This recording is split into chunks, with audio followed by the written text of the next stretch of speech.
세상 그곳에 있게 하소서. 그곳은 빛과 사랑이 언제나 넘치옵니. 괴로움과 죄가 있는 곳, 괴로움과 죄가 있는 곳, 나 비록 여기 살아도 빛나고 높은 저곳을 날마다 바라봅니다.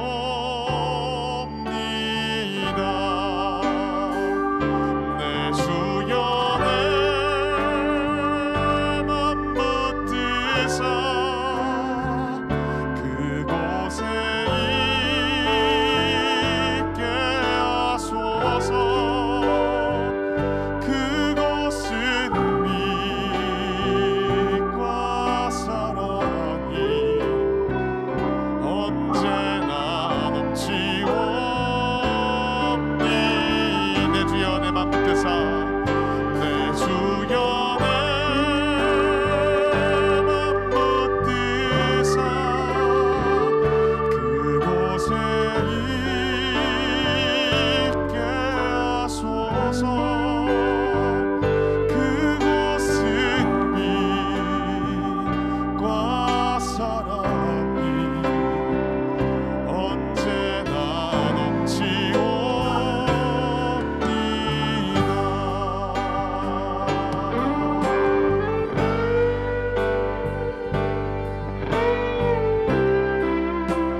보이신 생명의 길, 주가 보이신 생명의 길, 나 주님과 함께 상한 마음 들이며 주님 앞에 나가리. 나의 의로움이 되신 주, 그 이름 예수, 나의 길이 되신 이름 다시 한 번 더. 주가 보이신 생명의 길, 나 주님과 함께 상한 마음 들이며 주님 앞에 나가리. 나의 의로움이 되신 주, 그 이름 예수, 나의 길이 되신 이름 예수. 나의 길 오직 그가 하시나니, 나를 달려가신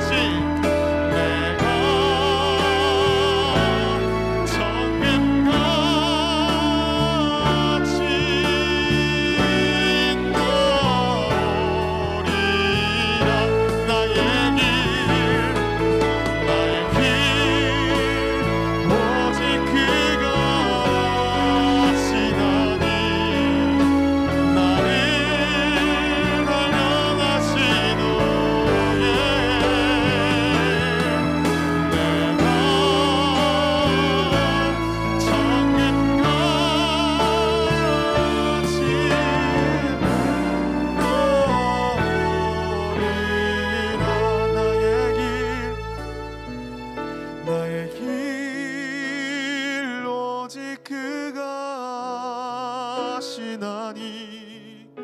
나를 단련하신 후에 내가 정금같이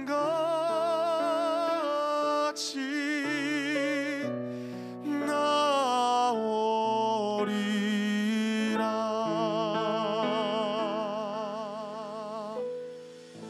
아멘. 주께서 우리를 부르사 의가 되게 하시고 주께서 우리를 단련하신 후 우리가 놀라운 모습으로 주 앞에 나아가게 될 줄 믿습니다. 우리 시간 나의 한숨을 바꾸셨네 가사를 묵상하시며 함께 찬양하시겠습니다.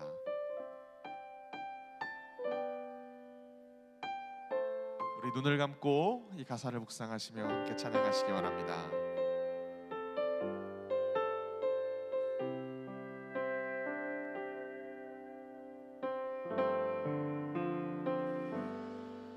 고달픈 삶의 은혜도 무뎌지고 곧 사라질 것에 내 맘 두네. 헛되고 헛된 것들을 바라보며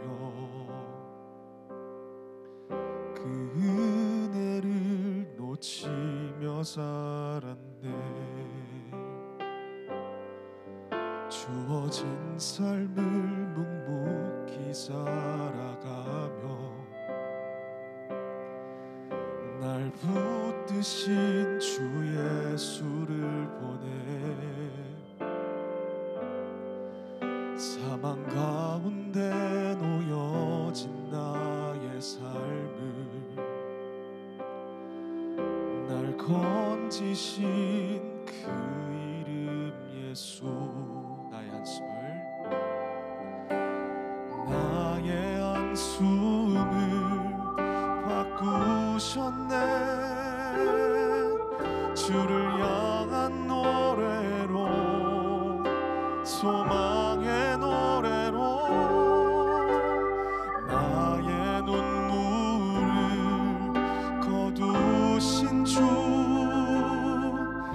예수 이름 안에 살게 하소서.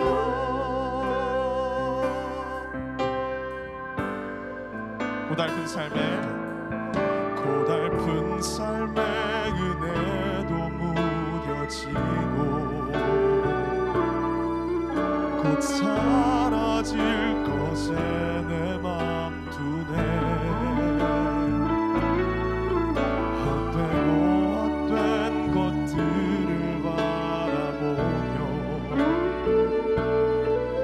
그 은혜를 놓치며 살았네. 주어진 삶을 묵묵히 살아가며 날 붙드신 주 예수를 보내. 사막 가운데 놓여진 나의 삶을 날 건지신 그 이름 예수. 나의 한숨을 바꾸셨습니다. 나의 한숨을 바꾸셨네. 주를 향한 노래로, 소망의 노래로 나의 눈물을 거두신 주 예수 이름 안에 살게 하소서. 나의 한숨을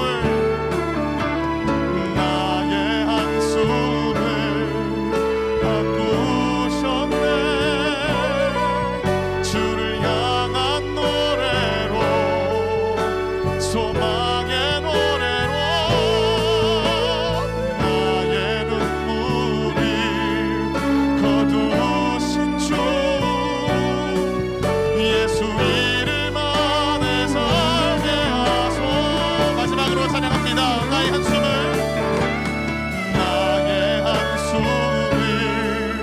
바꾸셨네. 주를 향한 노래로, 소망의 노래로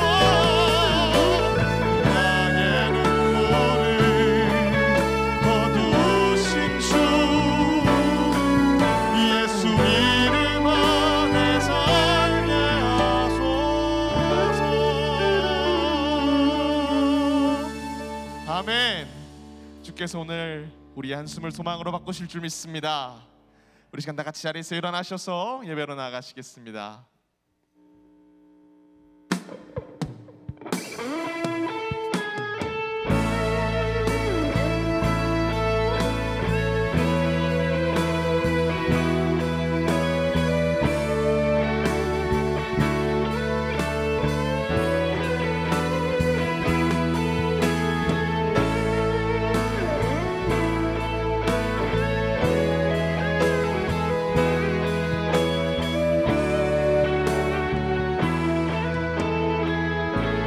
전심으로 찬양하며 나아가십시다.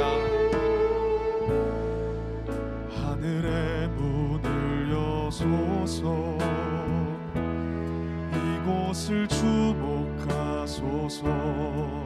주를 향한 노래가 꺼지지 않으니 하늘을 열고 보소서. 이곳에 임재하소서. 주님을 기다립니다.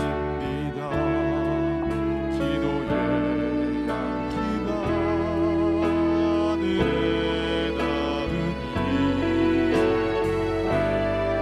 주여 임재하여 주소서.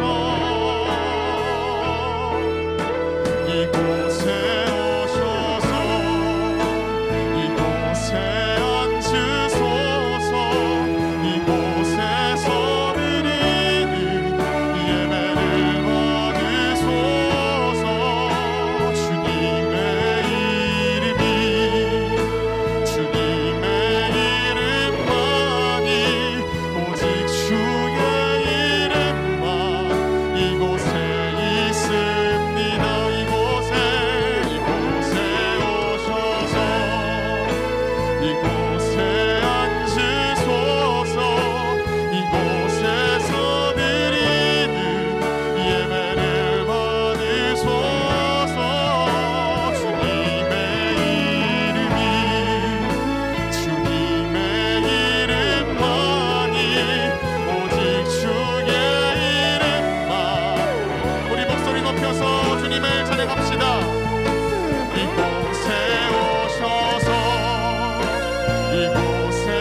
마지막 찬양하실 때에 두 손 높이 들고 찬양합시다. 이곳에 오셔서 이곳에 앉으소서. 이곳에서 드리는 예배를 받으소서.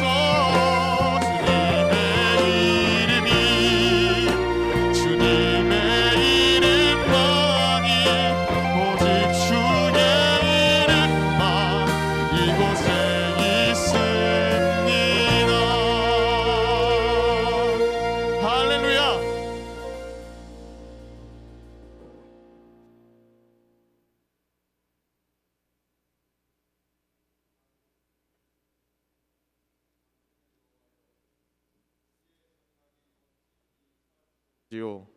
내 영혼이 여호와의 궁정을 사모하여 쇠약하며 내 마음과 육체가 살아계시는 하나님께 부르짖나이다. 나의 왕 나의 하나님 만군의 여호와여, 주의 제단에서 참새도 제 집을 얻고 제비도 새끼둘 보금자리를 얻었나이다. 주의 집에 사는 자들은 복이 있나니 그들이 항상 주를 찬송하리이다. 아멘.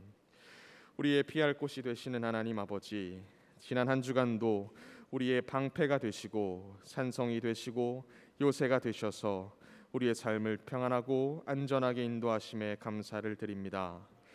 또한 작은 신음에도 응답하시며 고난 중에 흘리는 눈물을 씻어주시고 간절한 기도에 응답하시는 주님께 찬양과 감사를 올려드립니다. 사랑의 주님, 거룩한 주일이 되어 베풀어 주신 은혜를 기억하고 감사하여 주를 예배하는 자리로 나왔습니다. 성령의 충만함과 진리의 말씀을 따라 주 앞에 바로 세워지게 하시고 우리가 드리는 예배가 주의 마음에 흡족한 기쁨을 드리는 신령과 진정을 다한 예배가 될 수 있도록 붙잡아 주시옵소서. 예수 그리스도의 이름으로 기원하옵나이다. 아멘.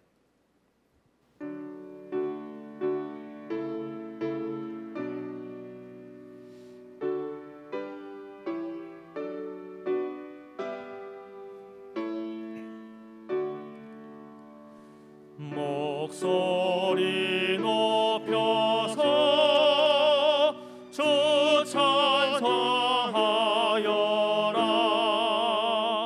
영광과 권세와 존귀와 위엄을 오늘이 다스리시는 만왕의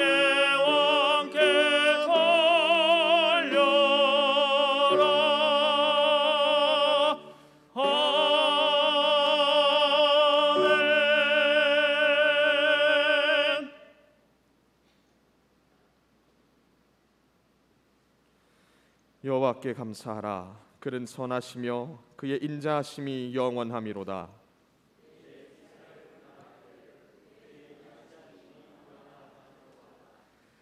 이제 아론의 집은 말하기를 그의 인자하심이 영원하다 할지로다.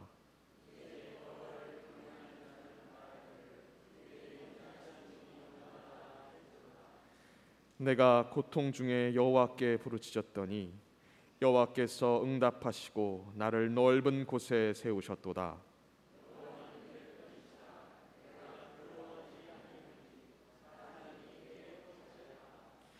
여호와께서 내 편이 되사 나를 돕는 자들 중에 계시니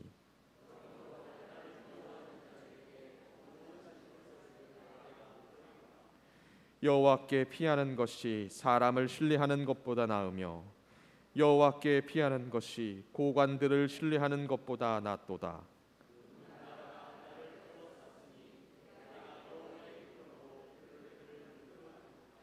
너는 나를 밀쳐 넘어뜨리려 하였으나 여호와께서는 나를 도우셨도다. 여호와는 나의 능력과 찬송이시오 또 나의 구원이 되셨도다. 아멘.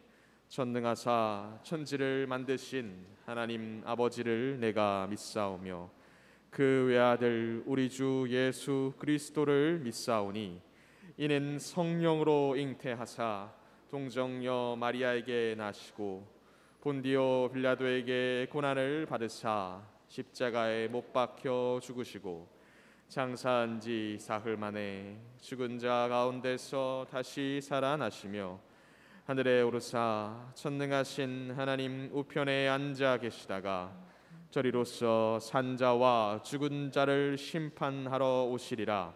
성령을 믿사오며 거룩한 공회와 성도가 서로 교통하는 것과 죄를 사하여 주시는 것과 몸이 다시 사는 것과 영원히 사는 것을 믿사옵나이다. 아멘.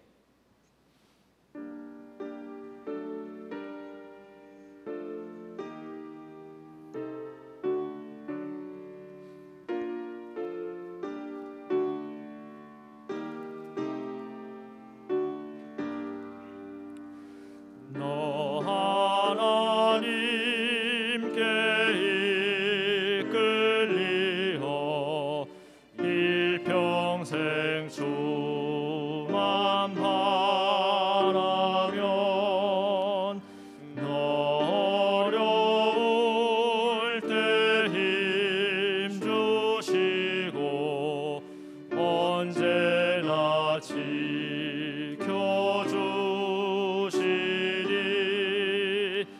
주 크신 사랑 믿는 자 그 반석 위에 서리라.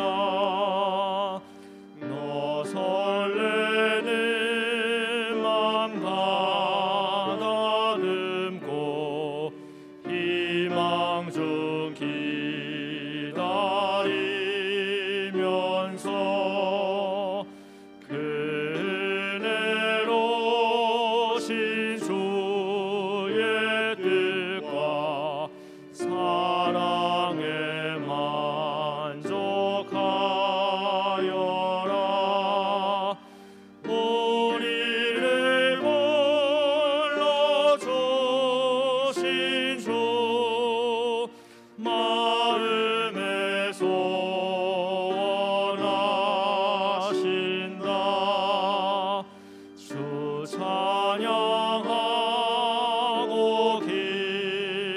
기도하며 내 몸은 힘써 다하라. 주 약속하신 모든 은혜 내게서 이뤄지리라. 참되고 의지하는 자 주께서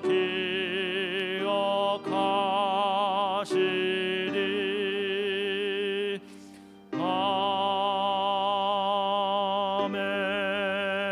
아멘. 하나님 아버지, 은혜와 사랑을 감사드립니다. 저에게 새로운 구원을 허락하시고 첫 주일에 성전으로 인도하시어 기쁨의 예배를 드리게 하시니 감사합니다. 영광과 찬양을 드리오니 받아 주시옵소서. 지금까지 지내온 것이 주심의 크신 은혜임에 더욱 감사드립니다. 하나님 앞에 신실하지 못했던 한 주간의 삶을 되돌아봅니다. 살아있으나 죽은 자처럼 살았고 입으로는 하나님을 사랑한다 하면서도 세상을 보며 소망 없이 살았음을 회개합니다. 주님의 보혈로 정결케 하여 주시옵소서.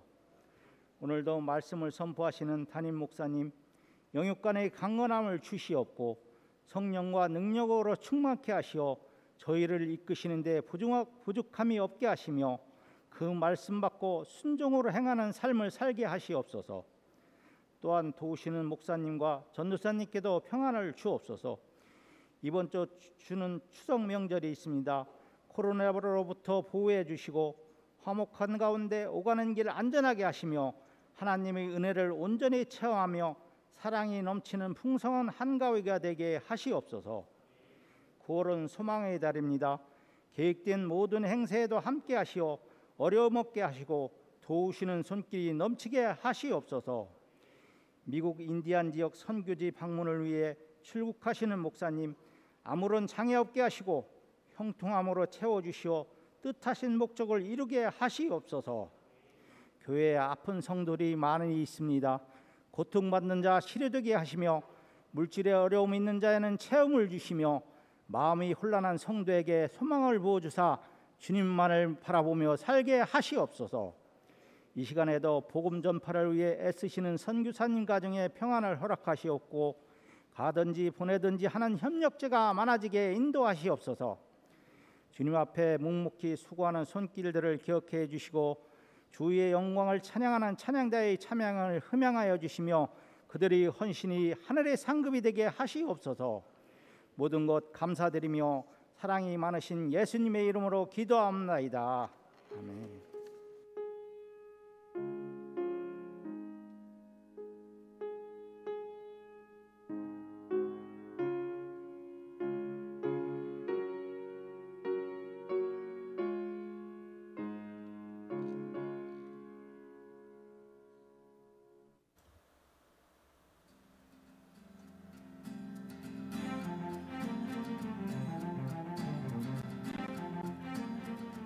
9월 4일 한 주간의 영광 소식을 전해드립니다.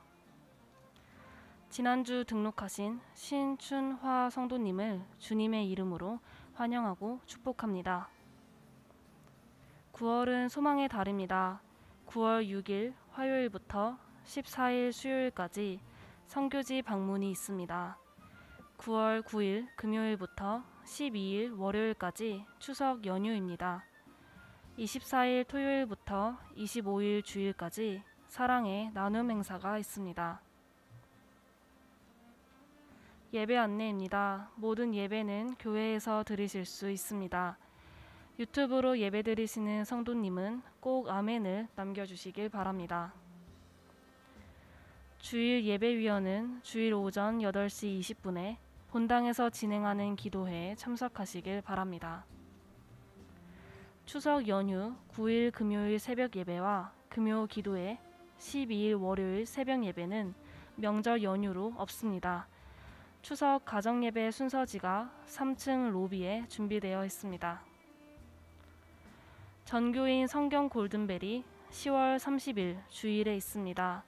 대상은 성도님들과 학생부, 청년부이며 범위는 누가복음입니다. 성도님들의 많은 참여 부탁드립니다. 기출 문제는 교육자 사무실에서 수령해 주세요. 꿈과 비전이 자라는 땅 도서관에서 사용할 깨끗하고 아이들에게 필요한 내용의 책을 기증해 주세요. 성도님들의 많은 참여 바랍니다. 사무실로 문의해 주세요. 9월분 큐티책을 사무실에서 수령해 주시길 바랍니다. 확진자 증가로 인한 선제적 방역으로 교회 출입 시에 손소독을 하시고 마스크를 착용하여 주시길 바랍니다. 매 주일 3부 예배 후에 진행하고 있는 거리 청소에 성도님들의 많은 참여 바랍니다. 사랑의 나눔 행사에 사용될 깨끗하고 좋은 물품을 지속적으로 기증해 주세요. 담임 목사님께서 6일 화요일부터 14일 수요일까지 미국 인디안 지역 선교지를 방문하십니다. 안전하게 다녀오실 수 있도록 성도님의 많은 기도 부탁드립니다. 여러 가지로 헌신해 주시는 여러분 감사합니다. 기타 광고는 주보를 참고해 주세요.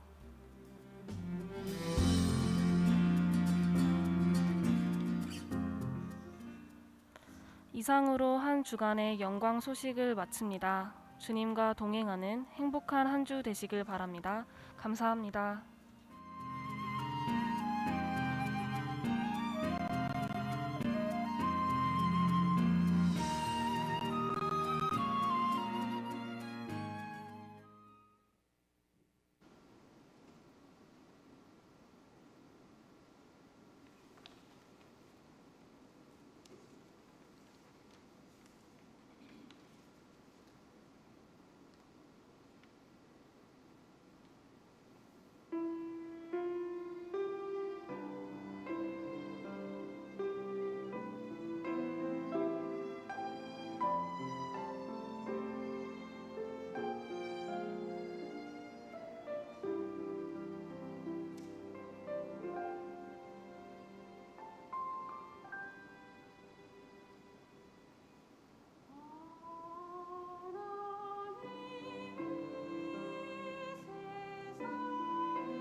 오늘 우리가 받을 하나님의 말씀은 시편 127편 1절부터 5절까지 말씀입니다.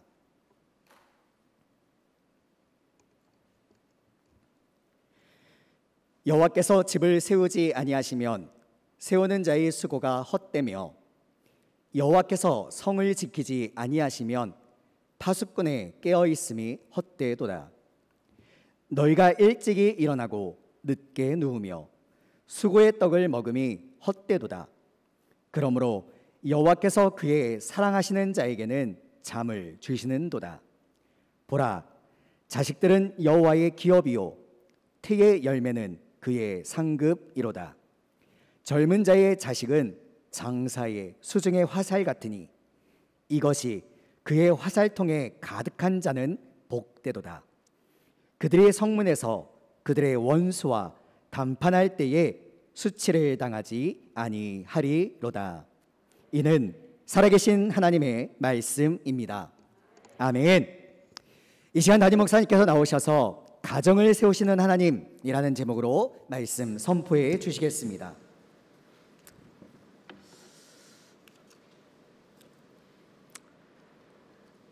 먼저 광고하도록 합니다.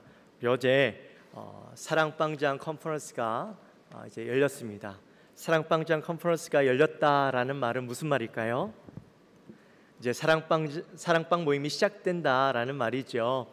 9월 한 달 동안은 이제 사전 모임을 통해서 본격적으로는 아니지만 이제 그동안 우리가 좀 오랫동안 멈췄잖아요. 오랫동안 쉬었잖아요.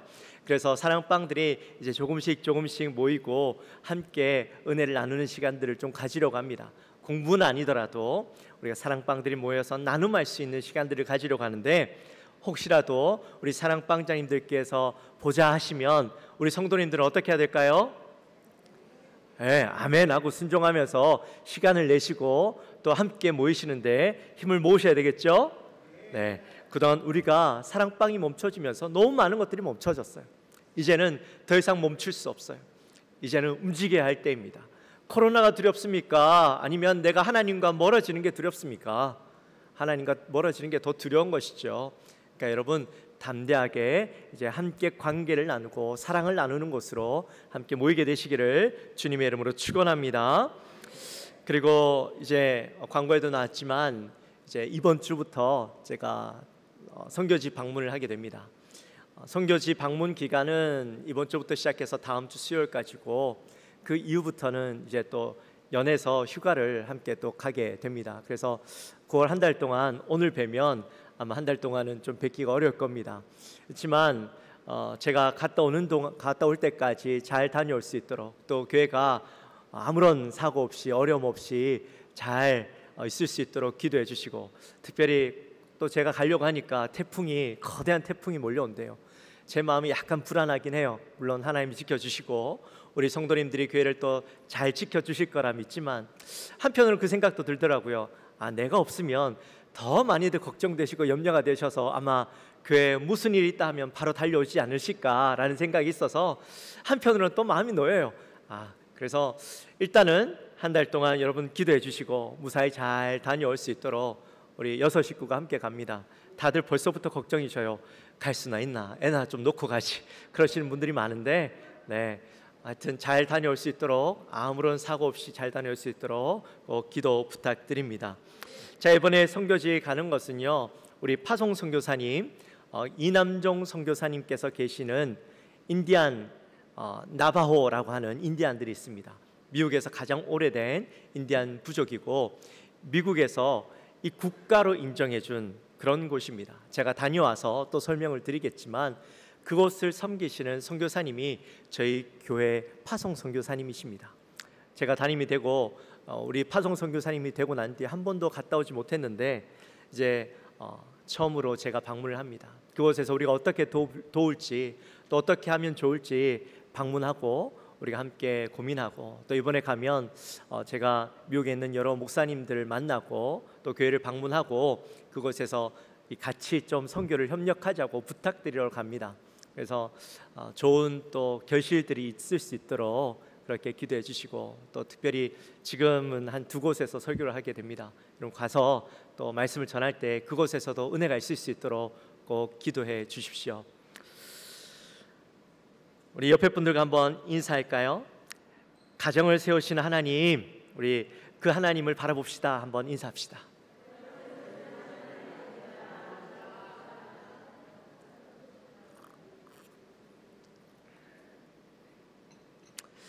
이번 주말이면 고유의 명절 추석이 다가오지요.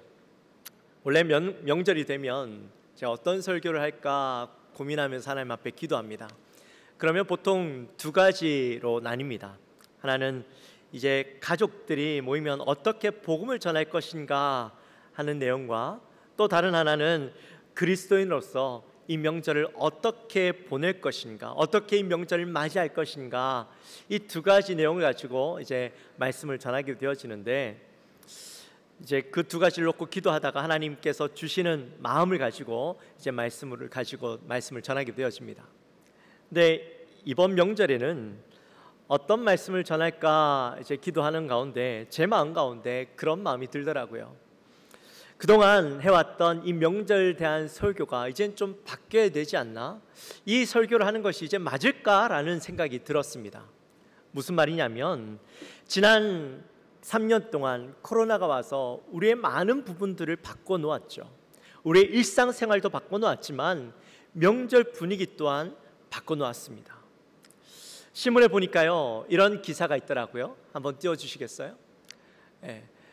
이 제목이요, 거리두기 사라진 3년 만에 명절 차례 없앴어요. 무슨 내용인지 보니까 그 기사에 더 이상 이제 명절이 되어도 차례를 드리지 않겠다라는 거예요. 믿는 가정이 아니라 믿지 않는 가정 이야기예요.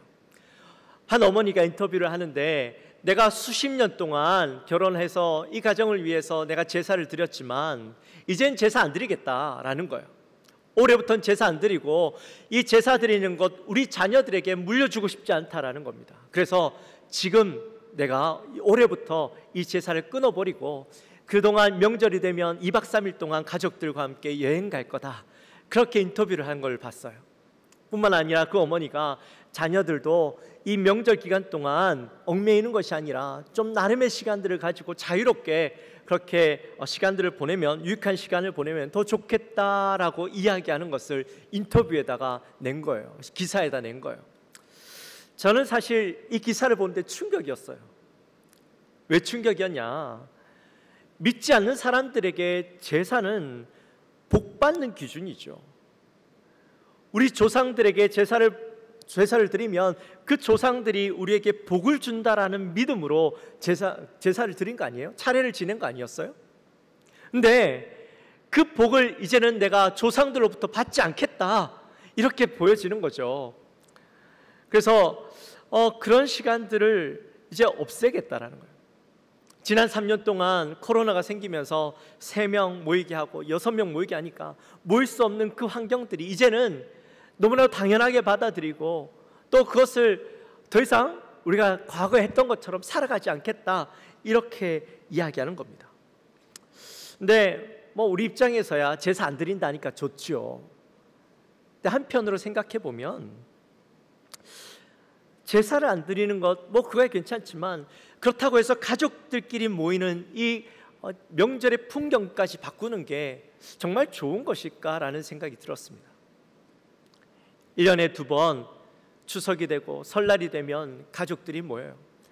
그동안 볼 수 없었던 가족들이 한 자리에 모여서 서로 함께 대화하고 또 서로 소통하고 관계를 맺어가는 시간인데, 이제 그런 시간조차 별로 의미 없다, 만들지 않겠다, 그렇게 들려지는 겁니다.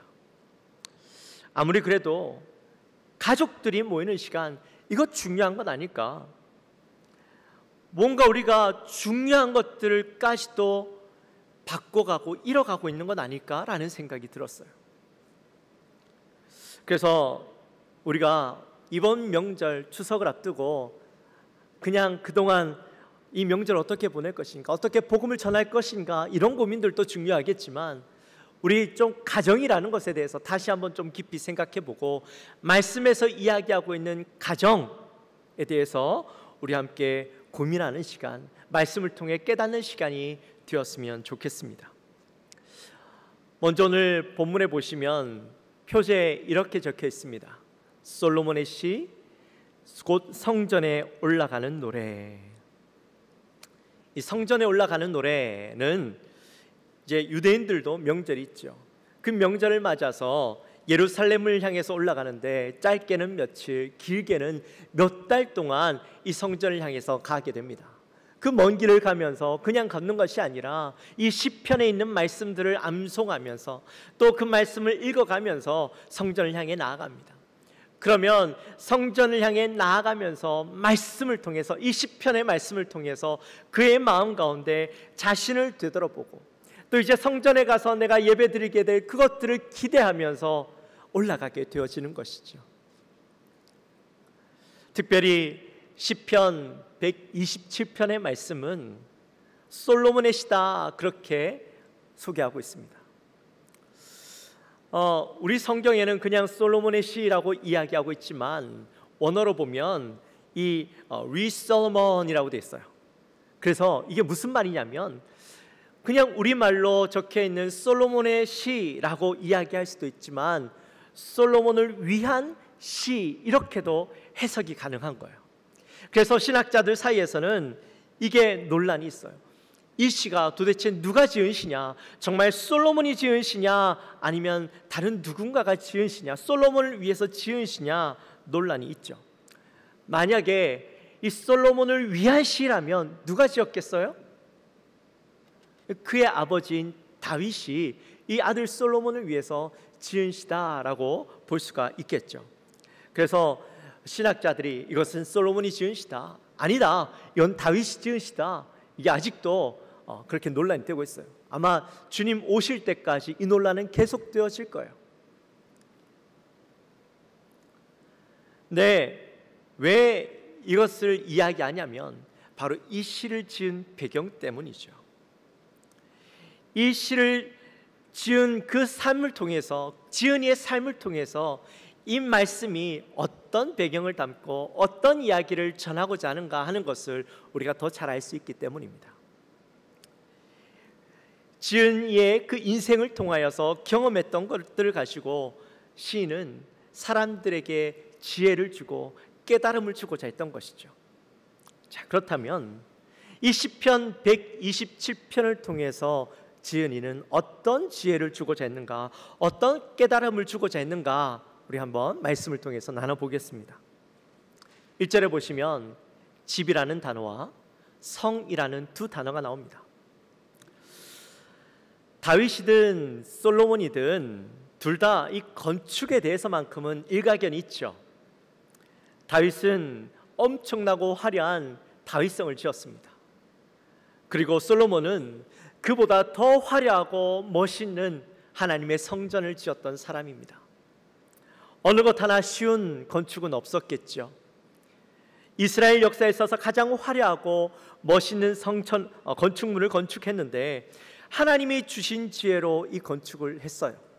그러면서 그들이 건축을 통하여 얼마나 많은 깨달음이 있었고 또 얼마나 많은 지혜들을 얻었겠습니까? 바로 이 건축을 통해서 깨달았고 또 알았던 그 많은 지식들과 경험들을 바탕으로 바로 우리에게 지식을 주고 지혜를 주고 깨달음을 주고자 했던 것이죠. 그런데 1절에 나타나 있는 이 집과 성이 단순히 다윗이 지었던 솔로몬이 지었던 어떤 건축물만을 이야기하고자 하는 것은 아니라는 거예요. 그들이 위대한 건축을 하긴 했지만 여기에 나타나 있는 근본적인 어떤 집과 성의 의미는 가정을 이야기하고 있어요. 가정은 하나님의 창조 사역의 하이라이트죠. 하나님께서 이 창조 사역을 통하여서 결과적으로 우리에게 보여주고 싶으셨던 것은 완성된 가장 작은 하나님의 나라, 천국을 이 가정을 통하여서 보여주고 싶으셨던 거예요. 하나님께서 천지를 창조하십니다. 이 천지를 매일매일 창조하시면서 그 결과물들을 보고 뭐라고 말씀하셨어요?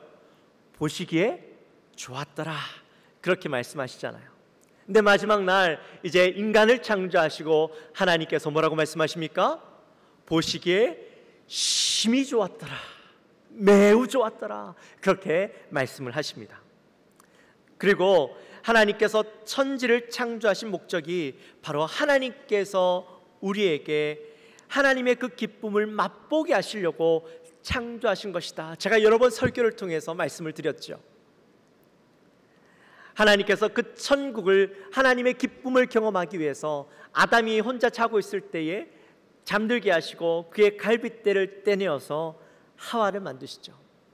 그리고 하와를 통하여서 둘이 한 몸이 되고, 이 둘이 한 몸이 된 것을 삼일체 하나님, 성부, 성자, 성령 하나님이 그들이 누리고 있던 기쁨과 또 행복을 이 둘이 하나됨을 통하여서 그들도 똑같이 하나님이 누리는 기쁨을 누리게, 행복을 누리도록 이들을 가정을 허락해 주신 겁니다. 그래서 가정은요, 하나님을 경험하는 것이고 하나님의 행복, 하나님의 천국을 경험하는 곳입니다. 근데 1절에 보니까 이렇게 말씀하죠. 여호와께서 집을 세우지 아니하시면 세우는 자의 수고가 헛되며 여호와께서 성을 지키지 아니하시면 파수꾼의 깨어 있음이 헛되도다, 그렇게 말씀합니다. 자, 이 말씀이 무슨 말씀이냐면 집을 세우는 것이 인간의 노력으로만 되는 것은 아니다라는 거예요. 요즘 트렌드가요, 이 주례가 없는 결혼식이랍니다.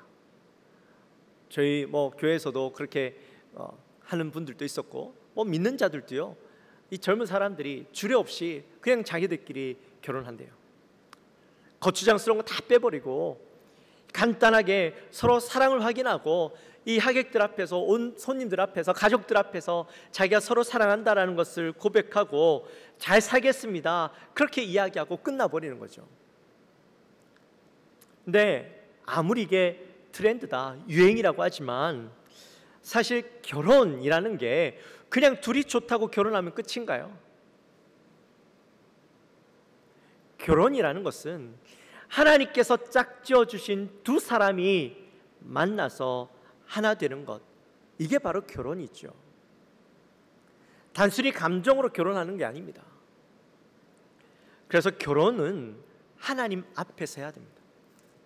믿지 않는 자들이라면 그렇다 하더라도 믿는 자들은 이것이 하나님께서 허락해 주신 관계인 줄 믿고 하나님 앞에서 예배해야죠. 하나님이 짝지어 주셔서 둘이 하나됨을 하나님 앞에서 선포하고 하나님 앞에 감사하고 하나님께서 이 가정의 증인이 되어주시고 주인이 되어주심을 선포하는 것, 그게 바로 결혼 예식입니다. 만약에 이 가정의 주인이 하나님이심을 인정하지 않는다면 이 가정의 고리는요, 약할 수밖에 없어요. 내가 좋아서 결혼했지만 사람의 감정이라는 것이요, 늘 똑같지 않잖아요. 언제든지 변할 수 있잖아요. 그러면 내 마음에 이 사랑하는 마음이 약해지고 내 감정이 약해지면, 둘의 관계가 어긋나면 언제든지 그 관계가 깨어질 수 있는 거예요. 내 감정이 우선되어지고 내 상황이 우선되어지고, 그래서 언제든지 깨어질 수 있는 것, 그래서 헤어질 수 있는 게 결혼이 되어지는 것이죠. 하나님이 주인이 아니니까 내 상황, 내 감정이 더 중요해지는 겁니다. 근데 하나님이 이 가정의 주인이심을 인정하게 되어지면 어려움이 있어도, 서로의 감정이 다르고 생각이 다르다 할지라도 그 문제를 하나님 앞에 놓고 함께 기도하고, 하나님께서 이 가정의 주인 되어 주시니 우리가 나눌 수 없다라는 것을 알면서 그 가정의 문제들을 함께 해결하고 나아가려고 노력하게 되는 것이죠. 그리고 나면 하나님께서 가정의 주인이 되어 주시니까 이 어려움 가운데, 문제 가운데 개입해 주셔서 문제를 해결해 주시고 그 속에서 회복을 맛보고 또 천국을 경험하는 것을 누리게 되는 거예요. 그래서 하나님께서 이 가정을 허락해 주신 거예요. 그 속에서 천국을, 하나님이 누리는 사랑, 하나님이 누리는 기쁨을 맛보게 하시려고. 가정에서부터 하나님이 우리의 가정의 중심이 되어 주신다 라는 것을 보여주지 못하면, 그것을 믿지 못하면 그들의 삶 속에서도요, 이 기준들이 잃어버리고 헛된 삶을 살아갈 수밖에 없죠. 2절에 보시면 이렇게 말씀합니다. 너희가 일찍이 일어나고 늦게 누우며 수고의 떡을 먹음이 헛되도다. 세계적으로 한국 사람들처럼 부지런한 사람들은 없습니다. 제가 미국 가서 살아보니까요, 정말 그렇더라고요.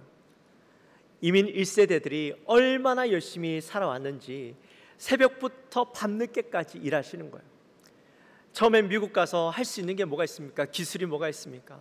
할 수 있는 게 없는데 어떻게든 먹고 살아야 되니까 열심히 일하는 거예요. 손에 잡히는 일이면 무엇이든지 하는 거예요. 그래서 한국 이민 1세대들이 가장 많이 한 게 세탁소, 또 페인트, 또 좀 여유가 있으면 이제 그 리코스토어라고 해서 편의점 같은 것들을 운영을 해요. 그러면 남들이 하기 힘들어하고 싫어하는 일들을 하다 보니까요, 근데 이분들이 아침부터 저녁까지 그 일들을 하는데 보통 미국 사람들이 하는 일의 2배를 감당합니다. 미국 사람들이 보니까 너무 좋은 거예요. 일도 잘하죠, 열심히 하죠. 그러니까 한국 사람들에 대한 신뢰가 쌓이니까 그곳에서 정착하게 되어지고 열심히 일하고 돈을 많이 벌게 되어졌어요. 그런데 그렇게 열심히 일해서 악착같이 벌어서 이제 자녀들과 가족들을 위해서 일했는데 나중에 그렇게 일하다 보니까요, 몸이 축나는 거예요. 몸이 약해지고 병이 들고, 그래서 이 병이 든 몸 병원에 가려니까요, 병원비가 미국은 얼마나 비쌉니까? 내가 벌어놓은 거 병원비로 다 갖다 주게 되어지고, 열심히 벌었지만 이제 더 이상 누군가의 도움이 없이는 살아갈 수 없어서 집 놔두고요, 양로병원 가서 지내는 거예요. 그 모습을 보니까 너무 안타깝더라고요.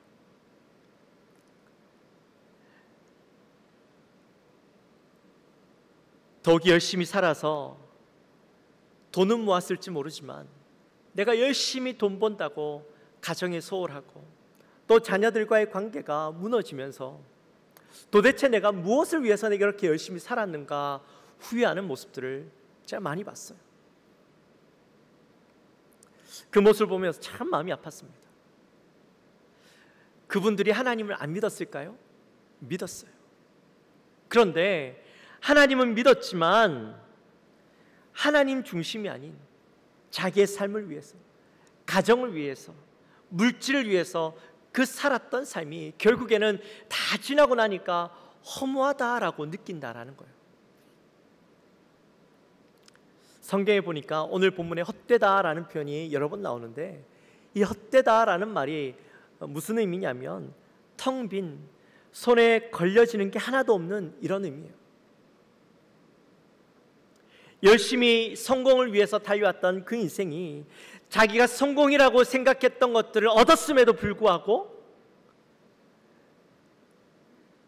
그 속에서 텅 빈, 손에 아무것도 움켜쥐지 않는 그런 허무함들을 느끼고 살아가게 된다라는 것이죠. 여러분, 열심히 그냥 사는 게 중요한 게 아니에요.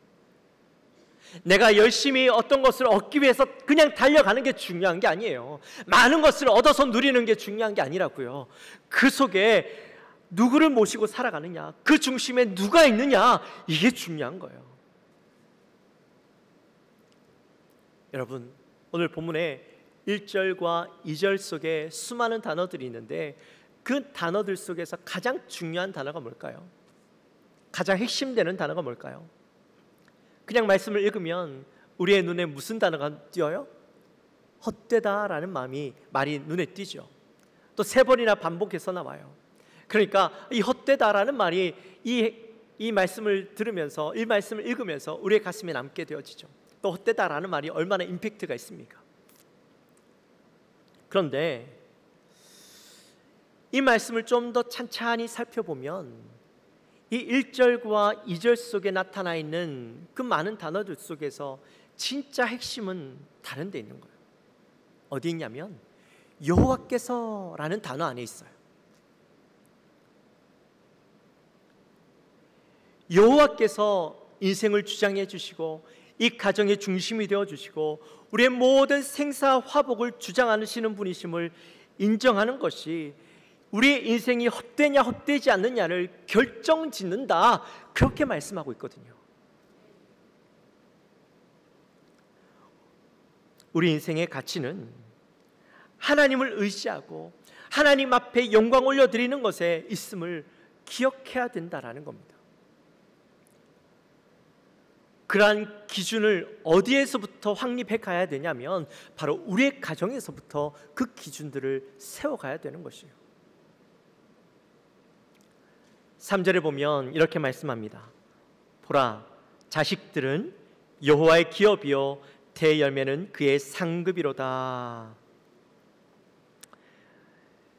우리의 가정에 있어서 가장 큰 상급은 뭡니까? 재산은 뭡니까? 자녀들이죠. 자녀들은 하나님께서 주신 상급이요 또 기업입니다. 부모는 그 기업이요 상급인 이 자녀들을 위해서 좋은 환경과 좋은 조건에서 지내게 하고 싶은 마음들은 누구나 다 있는 것이죠. 그런데 좋은 조건에서 교육을 받고 좋은 조건에서 좋은 학교를 가게 하고 좋은 직장을 가게 하는 것, 그것을 최우선순위로 생각하는 것을 보게 되어집니다. 내 상급이니까 그 자녀들이 좋은 직장 가고 잘 먹고 잘 살게 하는 것, 그거 중요하죠. 근데 그게 우선순위가 되어버렸던가요?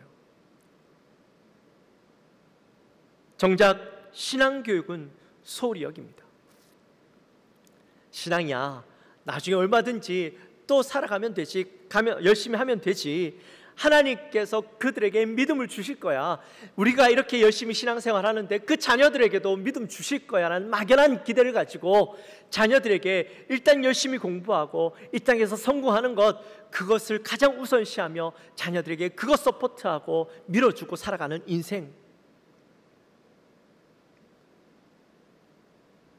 어릴 때 가졌던 신앙, 부모님의 열심이 당연히 그 자녀들에게도 가지게 될 것이라는 마지막 기대를 막연한 기대를 가지고 자녀들을 그냥 방치해 두었다가 시간이 지나고 나면 어떻게 되어져요? 아니라는 것을 깨닫게 되어지는 것이죠. 내 기대가 막연했다라는 것을 깨닫게 되어지는 거예요.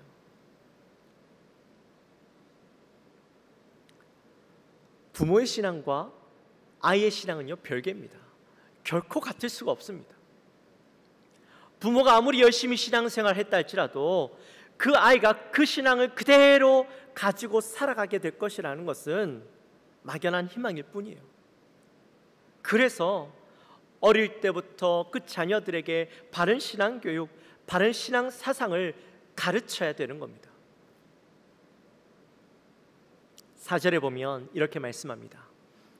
젊은 자의 자식은 장사의 수중에 화살 같으니.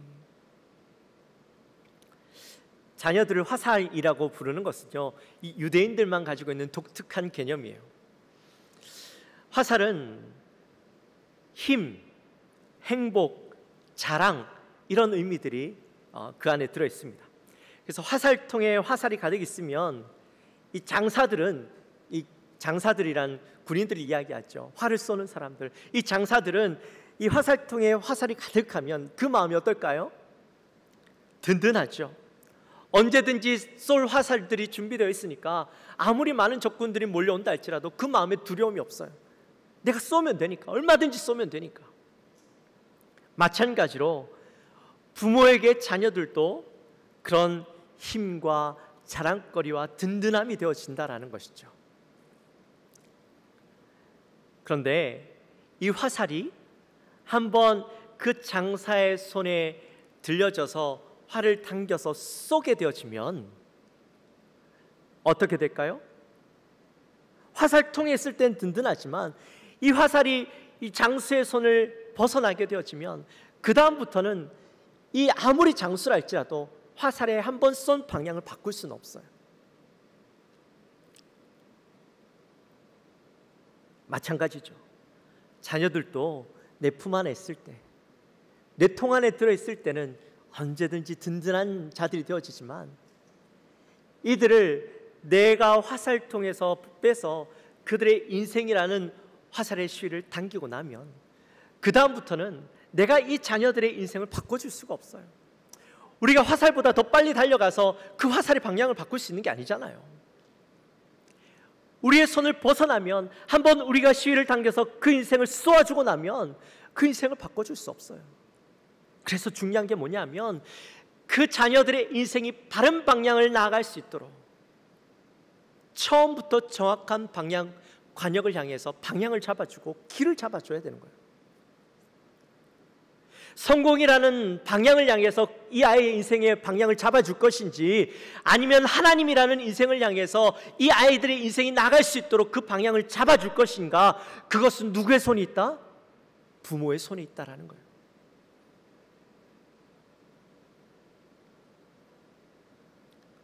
그래서 이 가정이라는 것이 중요한 거예요. 가정에서 부모님들이 그 가정의 방향을 어디로 잡느냐, 그 방향에 따라서 자녀들은 나아가게 되는 것이죠. 그렇게 가정에서 하나님이 가정의 중심이 되시고 주인이 되시고 자녀들도 그 방향을 향해서 나아가게 하면, 2절에 보시면 그 결과가 어떤지 나와요. 그러므로 여호와께서 그 사랑하시는 자에게는 잠을 주시는도다. 많은 성도님들이 이것만 알아요. 그래서 이 말씀을 자기가 본인들이 유리한 방향으로 쓰죠. 예배 시간에 잠이 오는데, 하나님께서 사랑하는 자에게 잠을 주신다 했는데 오늘도 나에게 잠을 주시는구나, 그렇게 마음에 편안한 마음을 가지고 주무시는 분들이 계시죠. 네, 이 말씀은요 그런 말씀이 아니에요. 그렇게 사용하라고 주실 말씀이 아니에요. 하나님을 인정하고 하나님을 사랑하고 하나님의 우리의 주인이 되어주시고 이 자녀들의 주권이 하나님께 있음을 인정하고 하나님을 향해서 그 방향을 쏜 그 자녀들의 삶을 살아가고 있는 그 부모들이 누릴 수 있는 마음, 그리고 내가 그렇게 열심히 인생을 살고 수고한 삶을 살고 나면 참된 평안과 쉼을 누릴 수 있도록 하나님께서 우리의 인생을 주장해 주신다라는 거예요. 좀 쉽게 이야기하면, 내가 열심히 하나님을 위해서, 하나님의 이름을 위해서 열심히 살았어요. 일찍 일어나고 늦게 누우면서 주의 영광을 위해서 열심히 살았는데, 근데 우리가 열심히 살아도요 완벽할 수 있나요? 모든 것이 채워지나요? 아니잖아요.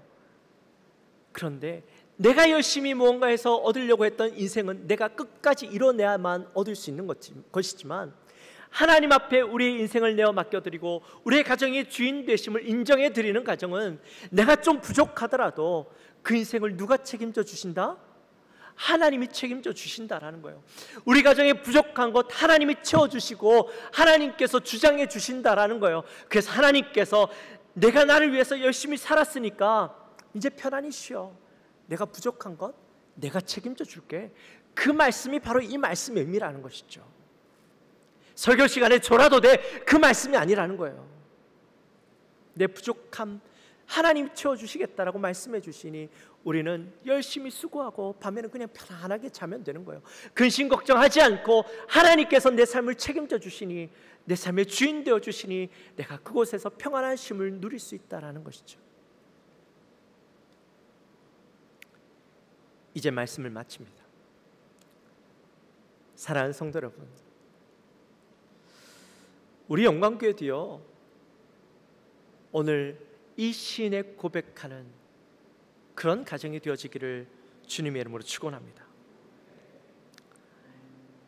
여호와께서 가정을 세우시고 여호와께서 이 가정을 지키시고 매일 수고함으로 먹음으로 하나님을 이 가정의 중심으로 모시고 살아가는 그 가정 가운데 평안과 쉼이 누려지고, 또한 이 가정의 중심에 하나님이 계심을 인정해드리고 그 자녀들의 인생 또한 하나님을 향해 나아갈 수 있도록 그 관역을 맞춰주는 인생들, 그런 가정들이 되어지므로 우리의 연약한 모습들이 있지만, 우리의 인생 열심히 살아도 부족한 모습이 있지만 나머지는 하나님께서 우리의 인생을 책임져 주시고 우리의 가정을 책임져 주실 줄 믿고 하나님 앞에 나아가면 하나님께서 모든 것을 채워주시고 하나님께서 우리의 인생 가운데 풍성케 하시는 그 놀라운 은혜를 경험하는 그런 우리 모든 가정들이 되어지시기를 주님의 이름으로 축원합니다. 우리 시간 함께 찬양하며 나갑시다.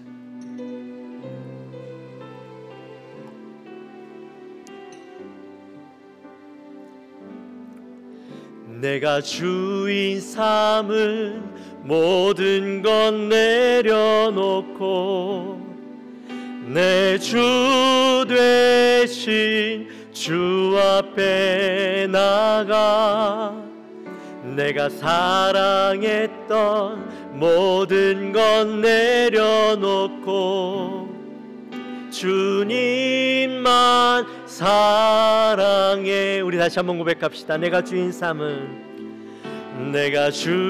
삼은 모든 것 내려놓고 내 주 되신 주 앞에 나와 내가 사랑했던 모든 것 내려놓고 주님만 사랑해. 주 사랑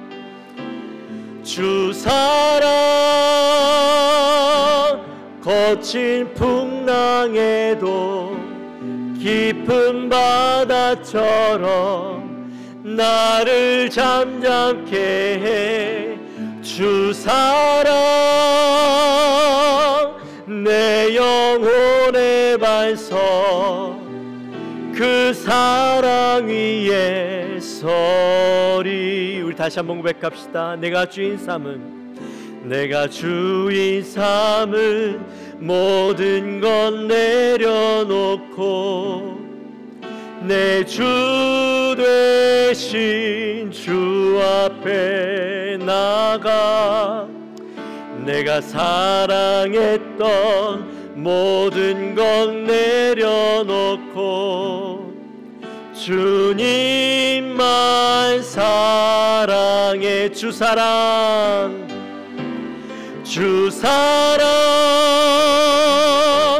거친 풍랑에도 깊은 바다처럼 나를 잠잠케 해.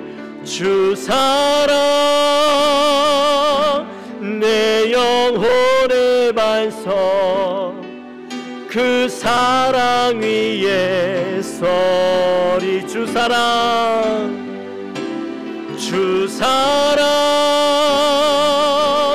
거친 풍랑에도 깊은 바다처럼 나를 잠잠케 해. 주 사랑 내 영혼의 반석 그 사랑 위에 서리. 우리 시간 함께 기도하며 나갔으면 좋겠습니다. 우리 기도할 때 하나님 우리의 가정의 주인이 되어 주시고 우리의 가정의 중심이 되어 주옵소서.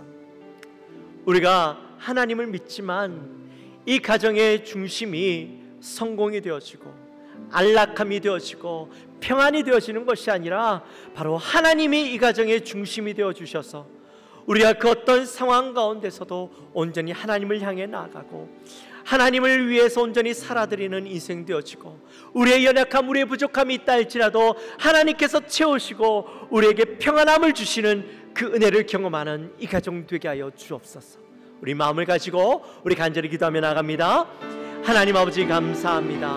하나님 우리 가정을 주님 주정하여 주시옵소서. 하나님 이 가정의 중심을 주님 앞에 온전히 내어 맡깁니다. 하나님 이 가정을 주님 붙잡아 주시고 하나님 우리가 가정을 세울 때에 이곳에서 분명히 천국을 경험하고 이곳에서 하나님의 나라를 경험하고 하나님의 그 행복 삼위 하나님께서 그 행복하시고 기뻐하시는 삶을 누리게 하나님 이 가정을 허락해 주셨는데 하나님 우리의 가정이 바로 그 가정이 되어질 수 있도록 도와주옵소서. 하나님 우리의 자녀들과 그 가정을 천국을 경험하는 가정 될 수 있도록 도와주옵소서. 하나님 주인 되어 주옵소서. 이 가정 가운데 하나님의 놀라운 은혜를 경험하고 하나님 우리의 자녀들이 하나님을 향하여 나아가고 하나님 그들의 인생의 중심이 하나님이 되어져서 하나님 우리의 가정이 복된 가정, 하나님이 책임져 주시는 가정, 하나님의 은혜를 누리는 가정 될 수 있도록 주여 도와 주시옵소서. 하나님 간절히 소망합니다.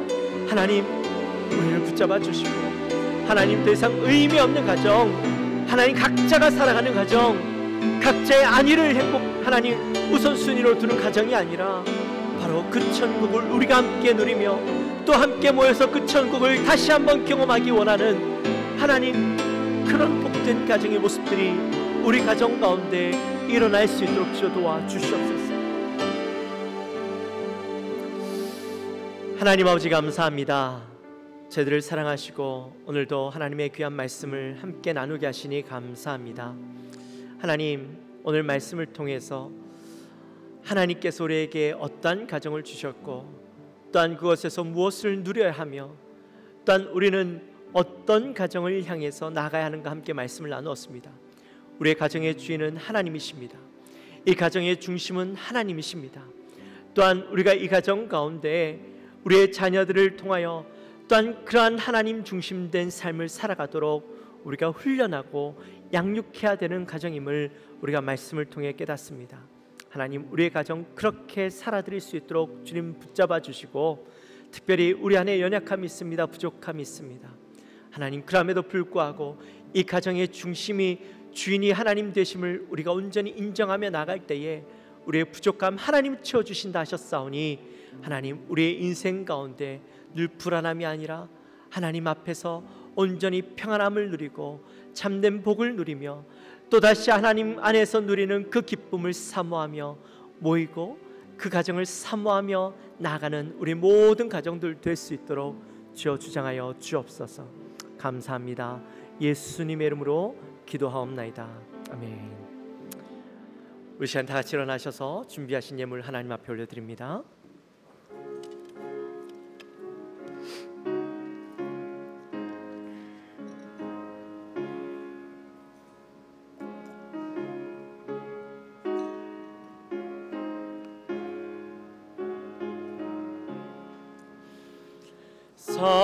사철의 봄바람 불어있고 하나님 아버지 모셨으니 믿음의 발석도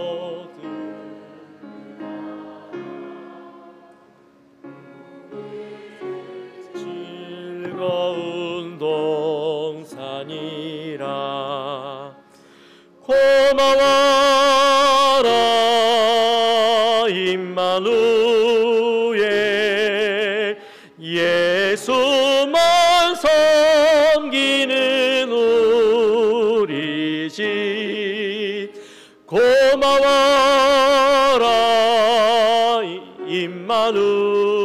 임마누엘 복되고 즐거운 하루하루.